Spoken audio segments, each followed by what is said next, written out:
RCR, la red que comunica y une al Perú. Bien, comentar que ayer el gobierno autorizó la intervención de las Fuerzas Armadas en apoyo a la Policía Nacional en el distrito del Cenepa, ¿no? Para quienes nos siguen en diversos puntos del país, el Cenepa está ubicado en la provincia de Condorcanqui, en la región amazónica, es la zona fronteriza con el Ecuador, ¿no? Y se ha autorizado la intervención de las Fuerzas Armadas para apoyar a la Policía Nacional para combatir la minería ilegal y además delitos conexos, ¿no? Con visos de criminalidad organizada en la zona. Ya nosotros en reiteradas oportunidades lo hemos venido denunciando, ¿no? ¿Qué ocurría? ¿Por qué no había intervención, ¿no? Además se tenía conocimientos, ¿no?, de la manera como se opera en forma ilegal, ¿no? Para conversar sobre este tema, esta mañana nos visita Fernando Cuadros Villanueva. Él es consultor con más de 15 años de trabajo en la Cordillera del Cóndor, en la zona de frontera, con estudios en México y en Suiza, en tema de gobernanza ambiental, con amplia experiencia en proceso de conservación, desarrollo humano y además analista de actividades económicas con recursos naturales no renovables en la Cordillera del Cóndor de Perú y Ecuador. Fernando, qué gusto de saludarte. Gracias por atender la invitación de RCR, Red de Comunicación Regional. De igual manera, muchísimas gracias. Muy buenos días también a tu radio escuchas y encantado siempre para acompañarte acá desde muy temprano. ¿Cómo analizas esta situación, ¿no? La decisión de las Fuerzas Armadas de ingresar, el gobierno autorizado la intervención de las Fuerzas Armadas para apoyar a la Policía Nacional sobre un tema muy puntual, ¿no? Combatir la minería ilegal, pero también delitos conexos que se registran. En algún momento conversé contigo hace buen tiempo y ya nos tenías una radiografía de la zona. Cuéntanos exactamente lo que ocurre ahí en dicho lugar. Claro, muchísimas gracias. Comenzando desde el último hecho, que es la presencia del Estado, de alguna manera tardía, pero es importante que se haya dado, ya se está dando, parece que ya las fuerzas combinadas, acompañadas con la Fiscalía también, están presentes ya en la zona, están interviniendo, están utilizando sus competencias que les da el Estado para cumplir sus funciones en este lugar. Pero esta solicitud o este pedido de que el Estado se presente de esta manera viene siendo desde mucho tiempo atrás. Más o menos, yo recuerdo, una vez te visitamos, creo que hace 2 años, 3 años atrás, pero esto viene sido reiteradamente solicitado por las comunidades, específicamente por la Organización Indígena del Alto Comainas, o de CUAC, desde más o menos el año 2011, 2012 aproximadamente.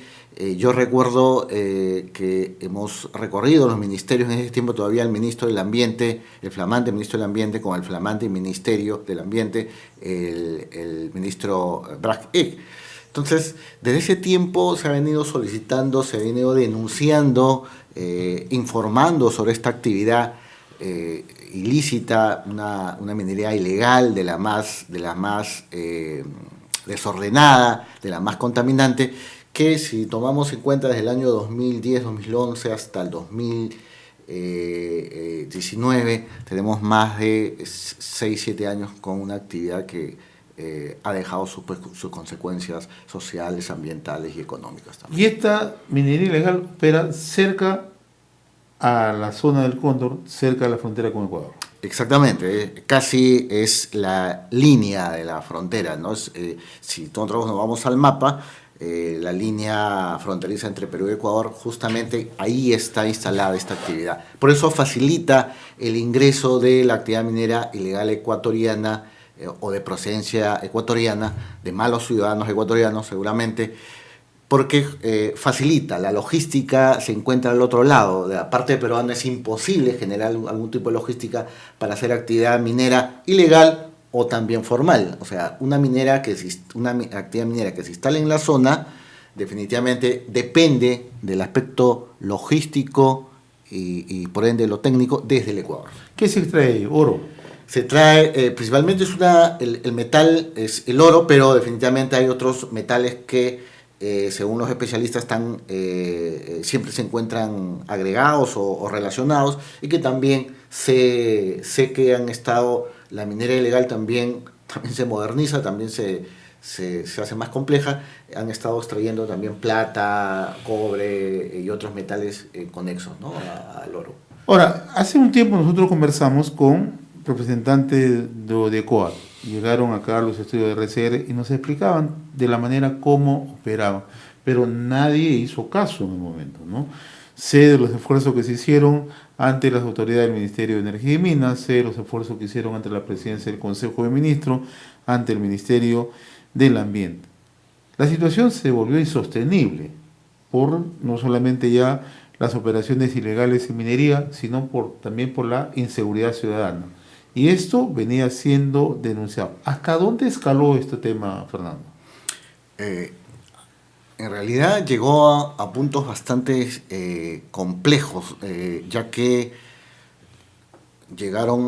se llegó a fracturar las organizaciones indígenas.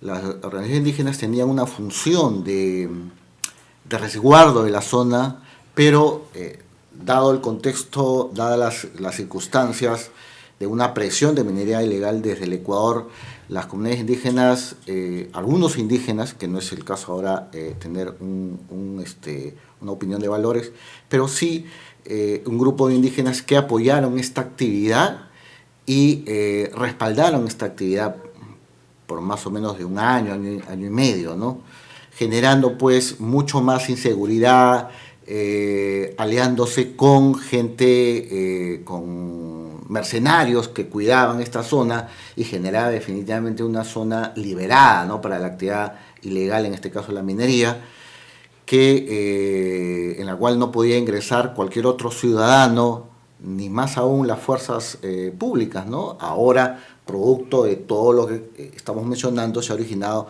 una intervención conjunta. Pero sé que en estos momentos la situación no es tan compleja. Lo complejo estaba antes. Ahora, lo que tengo entendido y la información que estoy recibiendo, ya como que la situación estaba mucho más tranquila. Ya existe la presencia civil de los mineros, producto de la formalización, han sido supervisados y han sido calificados, y entiendo que ellos han sido encontrados ahora por las fuerzas públicas que intervinieron en la zona. Esto de alguna manera genera no una tranquilidad, pero sí por lo menos estas personas, estos interlocutores que se encuentran en la zona en estos momentos, de alguna manera tienen algún tipo de formalidad y su permanencia debería estar asegurada. Ahora, también. ¿de cuántas comunidades, de cuánta población hablamos en esa zona?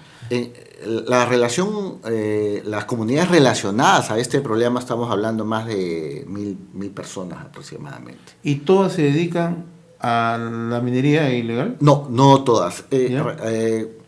Las comunidades se encuentran aproximadamente a 3 días de la zona de actividad minera. Entonces, esto definitivamente inmediatamente nos hace imaginar que no se dedican a esta actividad. Esta actividad es una actividad complementaria en una primera instancia, y luego fue una actividad principal cuando ellos decidieron apoyar a la minería ilegal para recibir pues a cambio de un respaldo, vamos a decir, territorial. Ellos recibían beneficios, y gran parte de las comunidades o de los comuneros realizaban actividades ahí, ¿no?, en la zona. ¿Y la gente que llegaba procedente más de Ecuador? Claro, en los últimos años. Toda la mano de obra, toda la maquinaria, todos los equipos técnicos venían del Ecuador. Por la cercanía. Por la cercanía. Y por la logística que tenía. Exactamente. Las comunidades viajaban, algunos por tierra, que venían del Perú, y algunos también entraban por el Ecuador, ¿no? Porque incluso ya se habla de la presencia de empresarios dedicados a la minería ilegal ahí en la zona, ¿no? Evidentemente, hay que tener en cuenta que procesar un mineral es complejo, ¿no? Y hay que generar... Y todo lo trasladaban a Ecuador. Todo llegaba al Ecuador, había... Y habría que explicar por qué se traslada a Ecuador, ¿no? Porque las condiciones logísticas, de carretera, de vías, etcétera, son mucho más óptimas, ¿no? Exactamente. No hay otra forma de generar un proceso de minería en la zona si no es tomando en cuenta la logística ecuatoriana, ¿no? Las máquinas procesadoras, la maquila, todo lo necesario para poder obtener... Y la conectividad, ¿no? Y la conectividad, exactamente. O sea, por el lado ecuatoriano, uno sale a Ecuador y en realidad ya hay conectividad. Eso no encuentra en el lado peruano. Es imposible, ¿no? Hasta ahora es totalmente imposible imaginar que pueda salir alguna otra actividad económica por el lado peruano. Son 3 o 4 días a la primera carretera cercana, ¿no? Una zona, a un acceso más o menos, vamos a decir, viable, ¿no? Ahora, ¿por qué se avanzó o se llegó a esta situación, considerando incluso que en su momento también conversamos, había una operación que tenía incluso los permisos correspondientes para hacer las actividades de exploración, pero en virtud, ¿no?, a toda esta situación que se generó, tuvo que abandonar, ¿no?, que era la empresa Afrodita, ¿no? Lo conversamos en algún momento también, sí, acá claro, en RCR, claro. Red de Comunicación Regional. ¿Por qué se llegó a este tema? Porque además se denunciaba que el gobierno regional en ese momento de Amazonas tenía conocimiento del tema, pero no hacía nada por lo menos intervenir en el tema, ¿no? Claro, en realidad, si nosotros creemos en esta línea histórica de la línea, perdón, de la corrida del Cóndor y la actividad minera ilegal, tendríamos que tomar en cuenta este momento muy importante, ¿no?, en la cual el gobierno regional comienza a dar las autorizaciones a la empresa minera Afrodita para que realice una actividad. Afrodita estaba llevando buenas relaciones con las comunidades indígenas, se había llegado a acuerdos, pero llega un momento en el cual el gobierno regional, sin muchas explicaciones, ni legales ni técnicas, le anula los permisos a la compañía minera Afrodita, por lo cual esto pues trae a colación una serie de eventos, ¿no? Uno de los más complicados es el ataque que recibe el campamento de Afrodita en la zona, es incendiado y evidentemente pues ninguna empresa o ninguna persona desearía que nadie, ningún ser humano pierda la vida. Entonces Afrodita, por esas circunstancias de inseguridad, se retira físicamente de la zona, y de ahí de alguna manera pide Afrodita y las comunidades piden que el Estado se haga presente ahí para poder erradicar la minería ilegal, ya que al no existir Afrodita, ese vacío iba a ser ocupado por la minería ilegal. Estamos hablando de hace 2 años y eso es lo que ha sucedido hasta este momento. Bueno, nosotros hemos cruzado información, incluso se habla de la presencia de sicariato en la zona, de grupos armados que protegían a la actividad minera ilegal, ¿no? Ciudadanos ecuatorianos, ciudadanos venezolanos, ¿no? Pero ahora, esto de una u otra manera se denunció innumerables veces, ¿no? ¿Por qué no ha actuado el gobierno, el Estado peruano en su conjunto? ¿Cuál crees tú que es la razón de fondo? Yo creo que más bien podríamos decir por qué ante un conjunto de solicitudes bien planteadas, con sustento, el Estado nunca tuvo un accionar ahí. Es posible porque hay que tener en cuenta que el Estado actúa también con cálculo político, ¿no? En estos momentos hay un contexto en el cual el Ejecutivo puede tomar decisiones de forma más directa, más efectivas. Entonces yo creo que esto también ha tenido que ver con eso. Yo creo que ante una circunstancia de un problema mayor, entendamos que también el Ecuador en estos momentos estaba mucho más convulsionado, sigue convulsionado, y esta situación creo que ha originado una decisión del Estado tardía, pero de alguna manera que garantiza una paz hacia el futuro, ¿no? No sé qué actividad se vaya a realizar allí. Es posible que la actividad minera regrese de manera ordenada, formal, otras actividades, se instalen las comunidades indígenas otra vez en la zona y tengamos un desarrollo humano sostenible, ¿no? Ahora, la intervención es por 30 días, ¿no? Pero también hay otro hecho que no se puede perder de vista, ¿no? Muy cerca de la zona de frontera ya hay una operación legalizada en el Ecuador, ¿no? A través de un consorcio chino, ¿no? Así es. Entonces, esto de una u otra manera, esta es una zona minera ya. O sea, ya no tampoco se puede obviar ese tema. Entonces hay que darle un tratamiento, darle una formalidad, y por el lado peruano hay que tener una, por lo menos, presencia más activa por parte del gobierno y por parte del Estado, ¿no? Claro, es justamente lo que debería tener en cuenta el Estado. O sea, yo intervengo, ok, perfecto, he demorado 7 u 8 años de intervengo un mes, ¿a quién dejo? ¿Quiénes son las instituciones que se van a quedar ahí? ¿Cómo genero el desarrollo en la zona? ¿Cómo genero el desarrollo fronterizo? ¿Cómo genero estas conexiones sociales, económicas? Que con el otro lado del Ecuador, sí, existen muchas tareas. Evidentemente la actividad económica basada en la actividad minera es una de las que en el lado ecuatoriano es la principal, es la más importante, y teniendo en cuenta el aspecto geológico, también existe la misma riqueza en la parte peruana. Evidentemente que lo lógico sería que se desarrolle una actividad minera, claro, ordenada, formal, ambientalmente responsable y socialmente responsable, ¿no? Bien, Fernando, yo te agradezco la amabilidad de haber compartido esta invitación a través de RCR, Red de Comunicación Regional. Vamos a seguir conversando, porque recién estamos a 24 horas de esta intervención de las Fuerzas Armadas en la zona del CENEPA, ¿no? Está cerquísima la zona de frontera esto, ¿no? Así es. Pero es una zona descuidada, ¿no?